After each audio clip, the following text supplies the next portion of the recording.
광고 보셨죠? 꼭꼭 감아라 TS 샴푸로 TS3 프로, TS 샴푸로. 저도 한창 머리가 비었을 때는 TS3 샴푸로 또 감기도 했었는데 자 그렇습니다. 두 번째 시간은 좀 심도 깊은 인터뷰를 나눠보는 시간이에요. 그레너리 투자자문 이완수 대표 또 오랜만에 나오셨습니다. 어서 오세요. 네, 안녕하십니까. 네, 안녕하세요. 휴가 다녀오셨어요? 갔다는 왔는데 네. 지옥이죠. 이제는 너무 뜨거워요. 남부지방으로 갑니까? 네, 너무 뜨겁고. 어디 다녀오셨어요? 이제 제주도 한 일주일 제주도? 넘게 제 꼬마애들 방학했으니까 갔다 왔는데 애들 챙겨야지 뭐. 그게 더 힘들어요. 즐거우시지 않으셨나봐요. 그러니까요. 이제 가족과 함께하는 시간이 얼마나 즐겁습니까? 네. 저도 아들하고 이제 다음 주 목요일, 금요일 그냥 제주도 떠납니다. 저도. 뭐 그래요. 뭐 아들들이 좋아하는 걸 보면 좋은데 이제 몸이 힘들죠. 몸이. 그렇죠. 네. 누구나 느끼는 그 힘듦을 네. 일하는 게 더 낫습니다. 네, 맞습니다. 자, 좋습니다. 일단 오늘 모신 이유는 바로 그거예요. 그러니까 내일 밤에 7월 CPI 미국의 소비자 물가 지표가 발표가 되기 때문에 사실 뭐 올라갈 거에 대해서는 다들 예상하고 있는데 네, 그럼 그렇습니다. 여기에 대해서 시장 변동성이 좀 클 거냐 말 거냐 네, 그렇죠. 이 부분에 대해서 좀 어떻게 생각하세요? 뭐 저는 당연히 뭐 시장 변동성이 이번에는 커질 것 같아요. 왜냐하면 예상치가 있는데 기본적으로 지금 미국의 통계청에서는 네. CPI는 한 3.3% 상승. 그러니까 지난달에 3.0%가 나왔거든요. 그렇죠. CPI는 좀 더 올라가고 그다음에 이제 근원 이제 본원 CPI. 네네. 본원 CPI는 지난달에 4.8% 상승이 나왔는데 이번엔 4.7%로 좀 둔화될 것 같다. 지금 이렇게 예상치를 일단 제시를 해줬는데 전문가들이 많이 동의를 좀 안 하는 느낌이에요. 동의를 안 한다는 게 그러니까 통계청의 수치가 조금 약간 더 한번 생각을 좀 해봐야 되지 않겠냐. 실질적으로 내일 이제 나오는 걸 봐서는 뭐 같겠지만은 약간의 이제 좀 등락이 좀 있을 것 같다. 이제 그런 생각이고요. 저도 이제 오늘 말씀드리다 보면 또 비슷한 얘기가 좀 나올 것 같아요. 네. 예. 그러면서 좀 시작하면서 제가 이 많은 분들이 막 되게 질문을 좀 많이 해오시더라고요. 그래서 도대체 인플레이션이 뭐라고 이게 뭐라고 우리 금융투자분들이 뭐 금융 가격이 움직이는 것도 아닌데 뭐 왜 여기 이렇게 관심이 많을까? 이제 그런 것에 대해서도 조금 좀 생각을 좀 같이 해보는 시간 이렇게 좀 한번 저는 가졌으면 좋겠다고 생각을 해요. 오늘. 알겠습니다. 그럼 어디서부터 좀 어떻게 시작을 해볼까요? 그래서 이제 저희들이 이제 그 생각을 해서 인플레이션이 뭔지는 다 아세요. 그런데 그럼 인플레이션하고 금융시장하고 인플레이션하고 경제하고 이게 어떤 상관관계가 있길래 그 많은 분들이 우리 특히 금융투자를 하신 분들이 인플레이션에 되게 집중을 하게 되는지. 그래서 제가 이제 뭐 다 아신 얘기겠지만은 우리나라 말로 인플레이션이라는 게 물가 지수라거든요. 물가 지수. 그러니까 물가라는 것은 이제 물건의 가격이에요. 그러니까 쉽게 해서 물건 가격이 움직이는 건데 이게 무슨 금융하고 무슨 상관일까? 이런 생각을 많이 하세요. 그래서 뭐 인플레이션이라는 것은 사실 한 국가의 재화 용역 그리고 용역 가격 등이 전반적인 가격 수준이 지속적으로 상승하는 것을 얘기를 하는 거고요. 반대는 사실 디플레이션이죠. 그렇죠. 물건 가격이 계속 떨어지는 디플레이션이고. 그런데 이러한 인플레이션 같은 경우는 기본적으로 경제가 성장하는 과정에서는 기본적으로 나타난다라고 보고 있어요. 네, 그렇죠. 전반적으로 올라가는데. 그렇죠. 그렇게 이제 생각을 하고 있는데 그렇게 되면은 여기서 이제 사실 저희가 이것만 생각을 하고 있는데 일단 인플레이션하고 구분을 한번 좀 해봐야 돼요. 뭐가 있냐면은 인플레이션은 왜 발생하는지 따라서 두 가지 요인으로 이제 구분이 돼요. 제가 이제 표를 그림을 한번 볼까요? 이제 그림 한번 봐주시면은 죄송합니다. 여기 보시면은 제가 두 개를 뭐 우리 경제학 시간에 많이 배웠어요. 죄송합니다. 그 뭐 인플레이션이 왜 발생하느냐? 첫 번째는 사실 수요 견인 인플레이션이에요.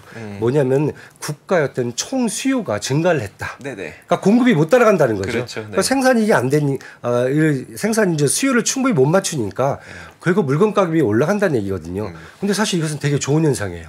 왜냐하면 그냥 공급을 확대하면 되거든요.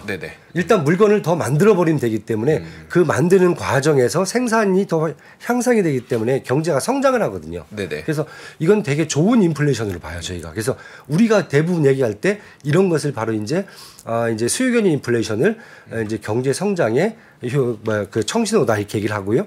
이때는 사실 이제 정부가 개입을 하죠. 예, 정부가 그냥 생산을 막 늘려버리면 되니까요. 네네. 이렇게 보시면 돼요. 두 번째는 이제 그림 한번 더 보시면요. 똑같은 그림을요. 비용 상승 인플레이션이라고 그래요. 조금 다들 싫어해요. 코스트 푸시 인플레이션이거든요. 네. 그러니까 쉽게 얘기해서 제품의 생산을 할 때 드는 비용이 올라가 갖고 제품 가격이 올라가는 겁니다.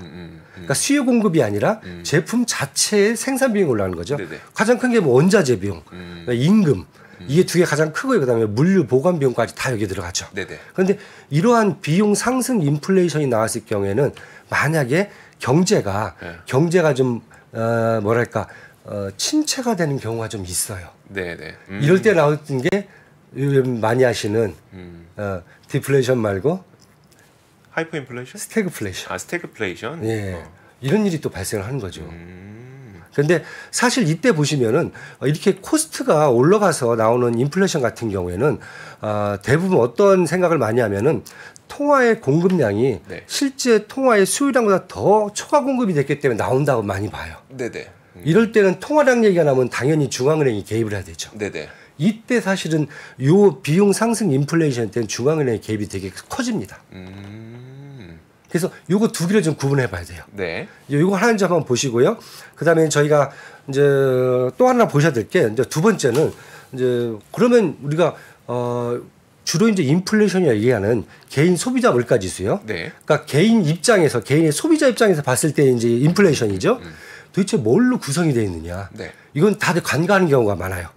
2023년 이게 4월 보시면은 저희 구독자분들은 아마 간과 안 하실 것 같아요. 예, 맞아요. 예. 근데 뭐 가장 지금 많은 게 일단 주택, 가구, 뭐 차량 이건 뭐 다 아실 거예요. 대부분 맞겠지. 네네. 그다음에 식품, 에너지, 당연하겠지. 뭐 보건의료, 약값이죠. 그다음에 운송, 뭐 교육, 당연히 다 당연하다고 생각하는데.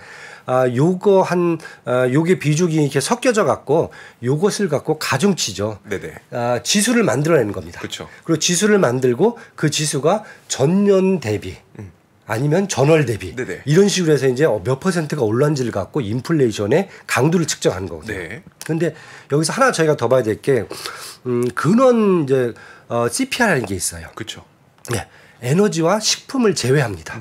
에너지 같은 경우는 사실 국제 정세에 따라서 에너지 가격이 많이 변동성이 높아지거든요. 네네. 그리고 식품은 계절성이 있다든가 아니면 지정학적 요인이 있다든가 자연재해가 있으면은 변동성이 높아져요. 그렇죠. 쉽게 해서 외생적인 변수가 커요, 얘들. 네네. 요거 두 개를 빼고 코어 CPI를 봤을 경우에 이게 실질적인 인플레이션이지 않겠냐라고 요즘 들어서 이걸 더 많이 보는 측면이 있습니다. 그래서 경제 성장을 논할 때 이 코어 인플레이션이 안정되는 것을 더 원하는 경우가 많아지죠. 네, 그렇죠. 예. 근데 이렇게 이제 제가 약간 구분을 좀 했어요. 네. 구분을 했는데 사실은 이제 이렇게 구분하다 보면은 어떤 게 나오냐면 그럼 지금 이제 우리가 미국 인플레이션을 볼 때 올해 들어서 다들 그런 얘기를 하세요. 막 중앙은행 연준이 저렇게 적극적으로 막 금리를 올리고 막 연준 위원들이 매파적 발언을 쏟아내고 그래도 인플레이션이 안 잡혀요. 네. 그거죠. 그래서 이게 뭐냐라고 했을 때 저는 이제 미국의 인플레이션은 사실 지금 보셨을 때 비용 상승 인플레이션 속성이 크다는 거죠. 첫 번째가 앞에서 얘기했던 그렇죠, 거. 그렇죠. 왜냐하면 이제 그럼 이 인플레이션이 발생했던 원인이 뭐냐를 놓고 보면 일단 공급망의 그 문제였었던 거잖아요. 그렇죠. 첫 번째로 네, 맞습니다. 공급망 문제. 사실 공급망 문제는 수요가 늘지 않았어도 공급망 문제 때문에 제품이 없어서 물가가 올라갈 만한 상황이었는데. 그렇죠, 맞습니다. 거기에다가 팬데믹 기간 동안 돈을 엄청나게 줬으니 네, 맞아요. 수요까지 덧붙으면서 맞습니다. 걷잡을 수 없는 물가가 올라갔으니. 네네. 바로 그겁니다. 이야기는 좀 저희가 많이 논의된 거죠. 네네. 예. 그리고 두 번째가 그런 CPI가 높아졌다는 것을 한번 봐야 돼요. 네. 왜냐하면은 다음 차트 한번 볼까요? 요게 지금 연준의 인플레이션 인식인데요. 검은색하고 이제 약간 점선이 이제 코어 인플레이션하고 이제 CPI 이제 요 두 개를 지금 보여주고 있고요. 네. 그다음에 이제 연준의 금리를 저희가 빨간색으로 표시를 하고 있는데 사실 2021년 4월달에 한 인플레이션이 한 4%로 높아져요. 네네. 근데 이때 사실 연준이 기준금리를 올리질 않습니다. 전혀. 이때 얘기했던 것은 코로나 상황에서 공급이 제대로 이루어지지 않기 때문에 인플레이션이 난다. 네네. 그래서 사실은 이때 건들질 않았어요. 그래서 코로나가 끝나서 공급이 충분히 이루어지면 인플레이션이 원상태로 갈 거다. 네네. 이 상태가 얘기됐고요. 이게 지속되면서 그냥 계속 여기다가 통화를 풀어버린 거죠. 그래서 통화가 쭉 올라가다 보니까 2022년 한 4월 달쯤 볼까요? 네. 4월 달쯤 3월 달에 이제 결국은 금리 인상을 올려요. 이때부터. 그러네요. 네. 네, 그렇죠? 그게 구간 2에 들어가는 거죠. 그렇죠. 구간 2가 되죠. 구간 2에서는 어떤 일이 벌어지냐면은 결국 우크라이나 전쟁이 터져요. 네네. 유가가 이제 120달러까지 올라가기 시작합니다. 그리고 국제 곡물가가 올라가기 시작하는 거죠. 네. 앞에서 얘기했던 그런 CPI에서 빠지는 두 개 품목이 급등을 하기 시작하면서 보시면은 근원 CPI하고 CPI 폭이 확 커져요. 네네. 이때부터는 이게 이제 비용 견인 인플레이션이구나. 그러니까 사실은 이때부터 이제 중앙은행 연준이 이제 개입을 시작하는 겁니다. 네. 이제 금리 인상이 시작됐어요. 금리 인상을 계속해도 어차피 인플레이션이 걷잡을 수가 없는 상황이 되죠. 그래서 한 거의 1년 하고 올해 이제 3월 달쯤 되니까 이제는 이제 인플레이션 CPI가 좀 이제 완화가 되죠. 당연히요. 왜냐하면 유가도 이제 한 뭐 70달러로 이제 떨어지고, 그리고 곡물값도 이제 거의 뭐 한 반토막 이상 다 떨어지니까 소맥 가격도. 그래서 이렇게 되는데 아니 그 소맥이 아닙니다. 네, 오해하시면 안 돼요. 보통 소맥이라고 밀이라고 표현하거나 그렇죠. 아니면 소맥이라고 말씀하시는데 갑자기 소맥 가격이라고 말씀하셔서 소맥 가격이요. 술 좋아하세요 혹시? 아니에요. 그건 아니고. 안 드시죠? 왜냐면 이제 저희 이제 그 일반적으로 학자들이 볼 때 이 책에서는 주로 소맥이라고 이렇게 쓰거든요. 그렇죠. 예, 밀을 우리가 소맥이라고 하니까. 예, 발리를 이제 소맥이라고 쓰니까요. 3월 달부터는 우리 이제 금리 인상하고 CPI하고 같아져요. 이때부터는 역전이 되죠. 또 하나가 나옵니다. 근원 CPI하고 또 역전이 돼요. 네네. 그렇죠. 쉽게 해서 뭐냐면은 유가하고 국제 이제 밀 가격 이런 곡식 가격들은 충분히 완전히 됐는데 나머지가 안 내렸다. 그렇죠. 네, 그렇죠. 그래서 이렇게 된다고 보니까 여기서 연준이 지금 물 좀 드세요. 물 좀 드세요. 되게 이제 급해지는 상황이 와요.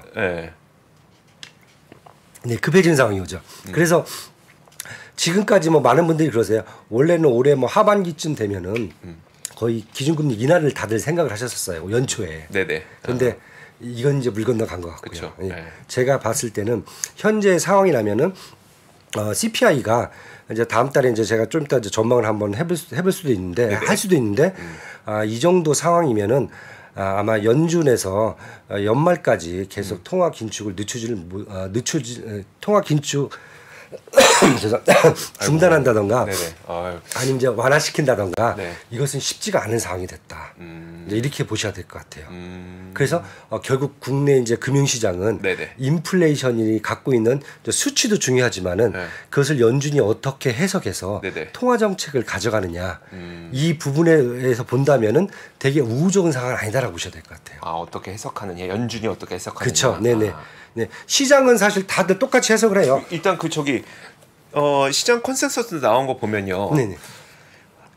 전월 대비, 그러니까 헤드라인 기준으로 그쵸, 네네, 전월 맞습니다. 대비 0.2% 올라갈 거다라고 예상하고 네네, 있고 맞아요. 헤드라인 기준으로 전년 동월 대비 3.3%가 기록될 거다라고 예상하고 있고 네네. 코어는 4.7%를 기록할 거다 이렇게 예상하고 있는데 맞습니다. 근데 그럼 그 내용이 다 반영된 거잖아요. 그렇죠. 네. 네, 반영이 됐는데 저는 좀 약간 좀 틀리게 봐요. 그래요? 예, 틀리게 보는데 이제 그 이유가 뭐냐면은 이제 죄송합니다. 이 차트는 잠깐만 넣어주시고요. 이거 말고 다른 거 있어요? 죄송합니다. 요즘에 좀 일이 많으세요? 네, 요즘 저희 그 운영하는 그 포트폴리오가 성과가 좀 좋다 보니까 금융기관에서 하도 불러대갖고 뭐 오늘도 이제 아침에 1시간, 뭐 어제도 저녁 때도 1시간, 뭐 거의 뭐 하루에 2-3 타임을 막 떼다니다 보니까 뭘로 그렇게 좋았던 거예요? 저희가 이제 글로벌 매크로자 3배분이 성과가 좀 많이 좋아졌고요. 좋고요. 연초 대비해서. 그다음에 이제 글로벌 이제 스테이블 주식 포트폴리오를 운용하는데 미국하고 이제 유럽하고 중국 요 3개 주식을 갖고 운용하는데 성과가 워낙 좀 월등해 갖고 차별적으로 그걸 이제 좀 운용 전략하고 투자 전략 어떻게 갖고 하는지 이제 좀 큰 PB 센터들에서 좀 같이 좀 공유 좀 하자고 뭐 팔아주진 않더라고요. 일단 공유를 해주고. 아니 오늘 왜 그 얘기 안 들고 오시고 지금 물론 CPI가 중요하니까. 오늘 CPI 얘기하자고. 알겠습니다. 네, 그래서 이걸 좀 얘기를 좀 할게요. 네. 아유, 죄송합니다. 제가 좀 약간 목이 안 좋다면 이해를 좀 해주십시오. 네, 네, 알겠습니다. 아까 이제 말씀하신 이제 시장의 컨센서스, 그다음에 이거 사실 이 컨센서스가 이제 미국 통계청에서 미리 좀 주는 그런 자료하고 사실 거의 일치한 상황이거든요. 네네. 그래서 저도 이제 그 언저리에는 올 수가 있다. 그런데 이제 잠깐 좀 보면요, 지난 7월 이제 WTI 유가가 이제 평균 한 99달러였어요. 작년 작년 7월. 네, 작년 7월. 그리고 올해 이제 7월 유가가 지금 지난달 평균이 한 76달러예요. 23달러 가락길래 했거든요. 네네. 그다음에 이제 소맥하면 또 뭐라고 하시니까 밀가격 작년에요. 작년 7월에 밀가격이 부실당 한 809달러였어요. 아, 네. 근데 올해 7월 지난달에는 평균가가 677달러예요. 이거 올라서 이 정도 가격인 거죠? 떨어지죠. 그러니까, 그쵸, 그때 많이 올라서. 그쵸. 네. 그러면 최근에 그 흑해 곡물 협정 뭐 이거 때문에 반등하고 해도 이 정도다. 그렇죠. 해도 이제 올해 7월달 평균이 지금 677달러예요. 그러니까 작년 7월달 대비해서 한 16% 하락을 했어요. 네네. 그렇죠. 그다음에 제가 좋아하는 저 통화량도 좀 같이 한번 보겠습니다. 그러시죠. 비용 견인 인플레이션이니까 우리가 통화량 한번 차트를 보셔도 지금 작년 여기 이제 차트는 여러분 다 아실 거예요. 일구가는 이 코로나 때문에 이제 한 거의 3조를 이제 통화를 올렸는데 끝나고 통화량이 너무 많으니까 작년 2022년에는 사실은 이제 양적 긴축하고 금리 인상을 같이 하면서 그랬죠. 통화량을 한 1조를 줄였어요. 그리고 올해 같은 경우에는 반대로 통화량이 1, 2, 3월 달에 횡보하다가 3월 달부터는 올라왔어요. 네네. 왜냐하면 이제 은행권 위기가 와버리니까. 그러니까 이렇게 돼 있어요. 그러다 보니까 통화 공급이 균형점을 찾아가다가 다시 또 올라가 버렸어요. 그래서 지금 어느 정도냐면 작년 7월 달에 통화량 같은 경우가 5.5조 달러였어요. 공급량이 보는 통화가요. 네. 그런데 올해 7월은 5.6조 달러예요. 더 높아요. 통화량이 더 공급이 더 많아요. 작년 같은 기간 비교해 보면요. 그래서 이렇게 지금 대략적으로 약간 변수 좀 중요한 변수 몇 개를 체크를 해보니까 이런 생각이 들어요. 저도 이제 CPI는 사실 여기에는 에너지 가격하고 곡물 가격이 다 포함되어 있기 때문에 하락폭을 감안한다면 저는 3.3%보다는 좀 하회할 거다 예상치보다. 네네. 지금 보셨던 것처럼 에너지 가격도 작년 7월에 비해서 한 23% 하락해 있고 곡물 가격도 밀을 기준으로 봤을 때 작년 7월에 비해서 16% 하락하고 있으니까 CPI는 오히려 시장이 예상하고 있는 3.3%보다는 내려갈 텐데 하회할 것 같다. 낮을 텐데 그다음에 이제 본원 CPI죠. 본원 CPI는 상대적으로 지금 4.7%로 좀 떨어지는 걸로 얘기했잖아요. 지난달 4.8%보다 저는 4.7보다는 약간 상회할 것 같아요. 이렇게 되면은 연준의 입장에서는 사실 지금 본원 CPI를 보고 있거든요. 그렇죠. 본원 CPI가 2% 이내에 들어와야 자기들 통화 긴축을 멈추겠다. 이 얘기를 하고 있는데 이렇게 되면 아마 10일 날 발표되는 아마 인플레이션 지표가 되게 연준이 통화 긴축을 더 유지해야 되는 그런 상황으로 가야 되지 않겠느냐. 근데 지금 근원 CPI가 이제 그 생각보다 높을 것 같은 근거로 본원 통화량을 말씀을 해주셨는데 그게 좀 가장 주요한 요인이 돼요. 근원 CPI에서는 왜냐하면 이제 통화량이거든요. 그러니까 미국 자국 내에 있는 통화량인데 이 통화들이 주로 움직이는 게 이제 금융시장하고 그다음에 서비스 시장 다 이런 쪽으로 움직이거든요. 그러니까 이게 뭐 해외로 나가서 곡물이라든지 아니면 에너지를 끌고 들어오는 그런 돈들은 아니에요. 솔직히 말씀드려갖고요. 그래서 제가 이제 항상 말씀드린 인플레이션을 연준은 다르게 보진 않아요. 통화량을 갖고 봅니다. 공급이 많으면 인플레이션이고 공급이 적고 수요가 더 많으면 디플레이션이에요. 왜냐하면 중앙은행이 하는 입장이 뭐냐면 항상 통화량을 갖고 인플레이션을 컨트롤하는 곳이거든요. 그렇죠. 그렇게 이렇게 본다면은 사실은 통화량 측면에서 본다면은 뭐랄까 CPI가 조금 더 세질 수가 있어요. 작년 7월에 그런 CPI가 더 세질 수가 있어요. 근원 CPI가 작년 7월 통화 공급량이 5.5조 달러였었고 올해 7월에 통화 공급량이 5.6조 달러니 오히려 4.8%는 아니더라도 어쨌든 4.7%는 좀 상회할 것 같다라는 전망이시죠. 이거 맞추면 진짜 이렇게 되면은 사실은 이제 저희 팀에서는 사실 이렇게 좀 분석을 했거든요. 네네. 며칠 동안 머리를 맞대고 이제 생각해 보니까 뭐 다 데이터 좀 놓고 좀 봤어요. 사실 네네. 이런 생각을 좀 저희가 갖고 가다 보니까 이번에도 쉽지가 않겠는데. 그러니까 다들 지금 시장에서는 기대치가 지금 되게 좋아요. 네네. 야 본원 CPI가 좀 지난달보다 더 떨어지고 이러면은 미국 연준 입장에서는 어떻게 할 수가 없지 않겠느냐. 그리고 지금 대부분 많은 전문가들이 좀 나오셔갖고 되게 지금 비둘기파 지금 발언을 막 하기 시작했어요. 시장에 지금 기대치도 야 이 정도 내려왔으면은 뭐 3.3 CPI 3.3에다가 본원 CPI 좀 더 내려가면은 그럼 이제 뭐 9월달 한 번 더 하고 그냥 끝? 뭐 이런 식의 생각을 많이 하거든요. 근데 연준 입장에서는 만약에 데이터가 이렇게 한다면은 완전히 상황이 또 바뀌어질 수 있다는 거죠. 그러네요. 심각해지면 안 되죠. 네. 제가 제목을 근데 했잖아요. 최근에 나오는 그 뉴스들 보면은 주거비가 다시 올라가고 있다는 뉴스, 그러니까 주택 가격은 다시 좀 반등하고 있더라고요. 근데 맞습니다. 그럼 주거비도 같이 올라가냐? 그거까지는 안 나오던데. 주거비도 좀 뭐 미국 같은 경우에는 기본적으로 이건 이제 개인 측면이잖아요. 그러니까 공실률은 되게 많이 높아졌어요. 사무실 오피스들. 근데 이제 개인 주택 단이라든지 이런 쪽 개인 이건 이제 CPI는 이제 개인 소비자들 쪽에서의 입장이잖아요. 그러다 보니까 주택의 가격이라든지 아니면 주택 비용이라든지 이런 것들이 사실 요즘은 약간 뭐랄까 많이 내려가다가 약간 또 턴하는 모습을 좀 보여주고 있어요. 그래서 그런 것까지 저희가 계산해 본다 그러면은 여기서 딱히 지금 변수로 보이는 게 이제 에너지 가격하고 이제 곡물 가격, 그다음에 이제 통화량 요 정도만 갖고 저희가 그냥 잠깐 투시를 해보니까 이런 좀 결과치를 저희는 좀 얻었다라고 보시면 될 것 같습니다. 알겠습니다. 그래서 그렇다고 해서 또 차이가 큰 건 아니에요. 그냥 그 정도 그렇게 지금 보고 있습니다.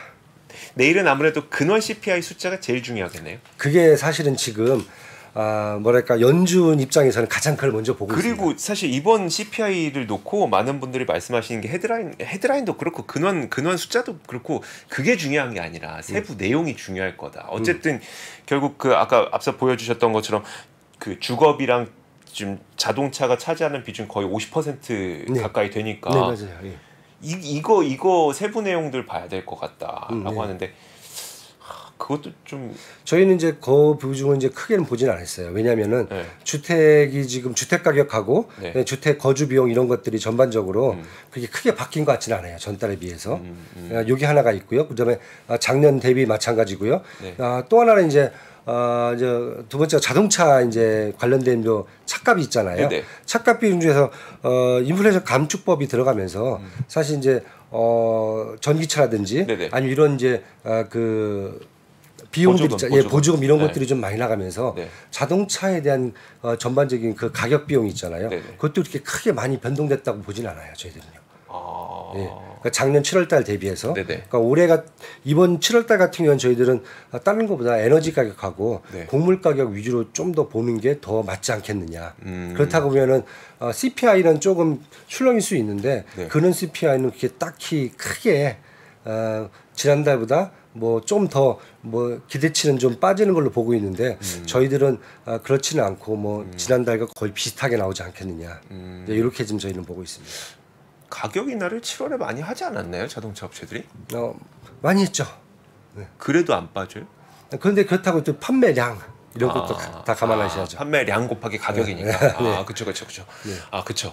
그것도 계속 감안하셔야죠. 그러니까 이게 복잡해집니다. 이게. 그러니까 주거비도 지금 좀 반등하고 있고 자동차도 물론 가격 인하는 많이 하고 있지만 판매량 감안해 보면 그렇게 물가가 빠질 것 같지는 않고 이 말씀이시네요. 알겠습니다. 그러면 이게 이런 가정하에 뭔가 전략을 세우셨을 거잖아요, 그렇죠? 네, 맞습니다. 그럼 어떤 전략을 좀 세우셨어요? 사실 이제 뭐 저희가 인플레이션이라는 게 딱히 뭐 금시장에 직접적으로 다이렉트로 이렇게 영향을 주는 건 아니거든요. 그래서 저희가 이제 가장 중요한 게 인플레이션이 결국 이제 금융시장에 투자 유동성을 공급해 준다든지 아니면은 이제 시장 금리를 어느 수준으로 맞춰준다든지 요거 두 개를 지금 보고 있거든요. 그래서 지난번에도 제가 주식시장을 거의 비슷하게 좀 말씀을 드렸을 거예요. 결국은 하반기에도 투자 유동성 측면에서는 더 확대되지는 않는다. 약간 더 줄어들 수 있다. 타이트해질 수 있다. 그러나 타이트해진 수준이 그게 부족한 수준이 아니다. 그러니까 골디락스 수준이라고 저희는 봐요. 네네. 유동성이 네. 아주 많은 것도 아니고 아주 적은 것도 아니고 네. 이 정도면은 투자를 할 수 있는 데는 충분하다. 네네. 이 정도를 보고 있기 때문에 결국 지수라고 하는 측면에서는 S&P를 지난번에 제가 4,300에서 4,600 말씀드렸거든요. 똑같이 보고 있습니다. 근데 그 말은 올해는 끝났다는 얘기잖아요. 또 올라갈 수가 있죠. 왜냐하면 4,600 못 가고 4,580인가 거기서 한번 꺾였잖아요. 왜냐하면 밸류에이션이 그때 거의 24배까지 PER이 올라왔거든요. 많이 올라왔죠. 그러니까 저희들은 평균치 이제 PER 20배까지는 조금 이제 조정을 받아야 되지 않겠느냐. 그게 이제 아마 이 8월달에 조정이 좀 많이 될 것 같고요. 조정되고 나면은 다시 또 이제 박스권 상단 갈 수 있는 여지는 충분하니까 기회는 또 있을 걸로 저희가 봅니다. 이게 첫 번째고요. 네. 이제 저희가 죄송합니다. 예. 뭐 그러면 말씀하신 게 그럼 섹터별로 도대체 어딜 봐야 되는지. 네. 그러니까 어떤 섹터를 봐야 되는지. 요 이제 그림 한번 보시면요. 네. 연초 위에 이제 올해 미국의 이제 섹터별 이제 성과를 보여줬는데 다 예상하시는 거예요, 그냥요. 그렇죠. 예. S&P에 대비해서 IT 쪽, 뭐 빅테크죠. 그다음에 커뮤니케이션은 뭐 애플 뭐 들어간 이런 통신사들이고, 그다음에 IT는 이제 IT가 애플 들어가 있고 커뮤니케이션이 이제 뭐 알파벳이나 그렇죠. 들어가 있고. 컨슈머 이제 디스크레셔너리는 다 이제 전기차들 이제 다 이쪽으로 들어가 있는 거죠. 그렇죠. 이쪽 섹터예요. 제가 이제 계속 말씀드리지만은 결국 지금 미국에서 이제 장기 모멘텀을 줄 수 있는 곳은 사실 이제 인플레이션 감축법이라든지 아니면 이제 반도체 지원법과 같은 이런 데서 나올 수 있는 정부의 그 정부 정책적 지원 플러스 그다음에 산업의 수요 글로벌 산업의 수요를 감안한다면은 결국은 반도체 그다음에 전기차 친환경 전기차, 그다음에 친환경 에너지 섹터 분야에 대해서는 저희가 계속 끌고 가야 된다. 네, 이렇게 지금 저희가 보여집니다. 주식 쪽에서는요. 알겠습니다. 근데 그 지금 거의 뭐 4,600하고 약간 떨어져 있긴 하지만 그래도 거의 다 왔잖아요. 네네. 그리고 이 4,600까지 끌어올렸던 섹터가 반도체, 전기차 이쪽인 거고. 네, 맞습니다. 근데 말씀하셨던 게 연말까지 4,600이 거의 상한일 것 같아요라고 말씀하셨는데. 네. 그럼 다 왔고 이들이 다 끌어왔고 이들이 올라올 만큼 올라왔는데 이들을 주목해야 된다는 거는 조정을 받잖아요. 제가 이제 전략 하나 말씀드릴게요. 그러니까 저희 그레너리 같은 경우에는 8월 초 7월 말에 일단은 다 수익 실현을 해버렸습니다. 밸류에이션이 다 올라와 있습니다. 가는 종목은 업종은 계속 갈 겁니다. 그런데 밸류에이션은 다들 올라왔어요. 그래서 일단 수익 실현이 된 거고요. 이번에 다시 저희는 또 들어갈 겁니다. 똑같은 쪽으로. 단 밸류 체인 내에서 종목이 틀려질 거예요. 그렇죠? 마이크론이 될 수 있었지만 지난번에 인텔은 수익을 낼 수 있겠지만 마이크론이 될 수가 있는 거고요. 그렇죠. 지난번에 테슬라가 될 수 있겠지만 이번엔 리비안이 될 수가 있겠죠. 그러니까 밸류 체인 내에서 교체를 해야죠. 똑같은 걸 또 갖고 갈 수는 없잖아요. 네, 그렇게 저희가 전략을 갖고 갑니다. 그러니까 뭐 중국 같은 경우도 전기차를 저희가 전반기 때는 비아디를 많이 봤는데 최근에는 샤오펑 쪽으로 이제 밸류 체인 내에서 바꿔갑니다. 그러니까 섹터 내에서 그렇죠. 네. 저는 이제 업종까지만 어느 분야 쪽에 많이 보셔라. 그게 좋을 것 같아요. 왜냐하면은 다시 이제 조정을 받는다고 해도 결국 성장 모멘텀을 갖고 갈 수 있는 업종은 이쪽 세 개가 지금 눈에 보입니다. 결국 거기에 뭐 사실 이제 지금 제가 증권사 이렇게 다녀봐도 다들 똑같은 말씀을 하세요. 고객한테 애플 추천하면은 혼난대요. 그걸 왜 사야 돼 이제 막 이런 얘기가 나오는 거죠. 그러면 이제 다른 걸로 바꿔 들어가야 되죠. 아무리 빅테크 쪽이 간다 하더라도 계속 우리가 생각했을 때 이미 밸류에이션 높아진 걸 끌고 가면서 그건 재미가 없어지는 거죠. 그때는 이제 새로운 쪽으로 해서 밸류에이션이 좋아질 수 있는 것들을 다시 또 골라 나가야 되죠.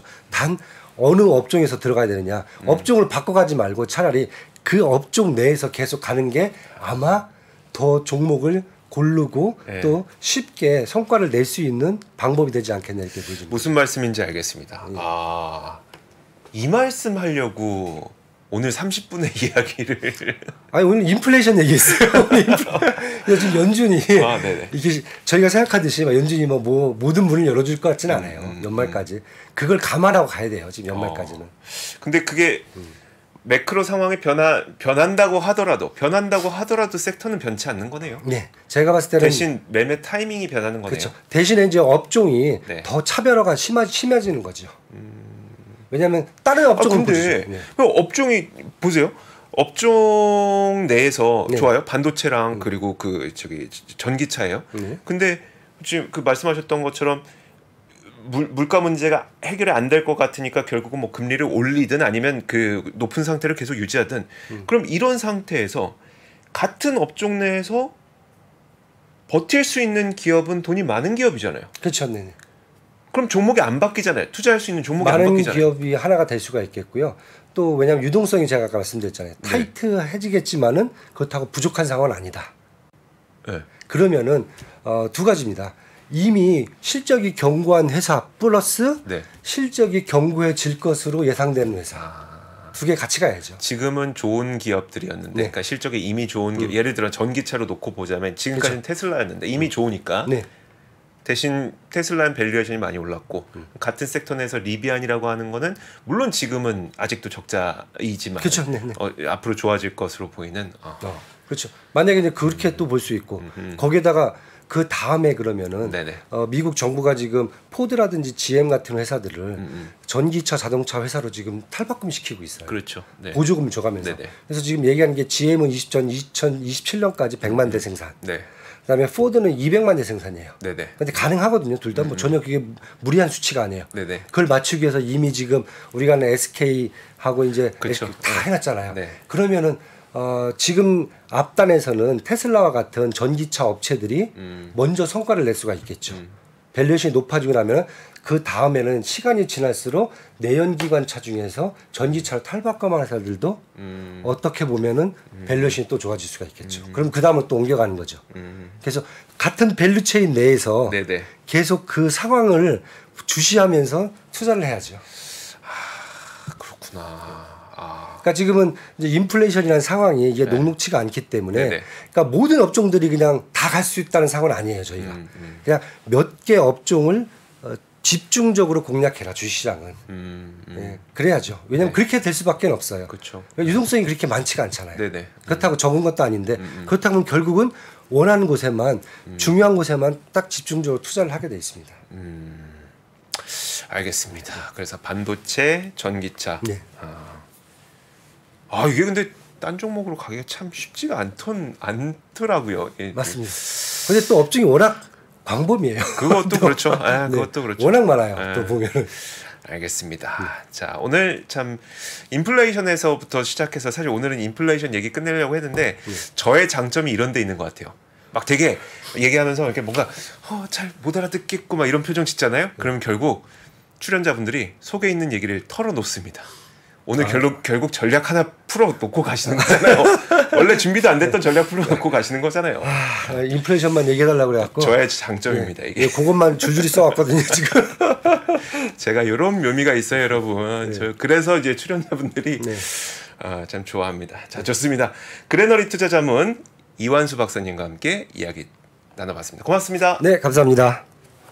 아시아 외환위기 이후에 글로벌 경기가 안 좋아질 것 같으니까 미국이 금리 인상을 천천히 하게 되거든요. 근데 이때 IT 관련 산업이 굉장히 빠르게 성장을 하는데 금리 인상이 생각보다 늦다 보니까 이게 뭘 만들게 되냐면 닷컴 버블을 만들게 됩니다. 외환위기부터 닷컴 버블, 금융위기, 인플레이션의 부활까지 대한민국 최고의 거시경제 전문가 오건영의 경제 이야기를 서점에서 만나보십시오.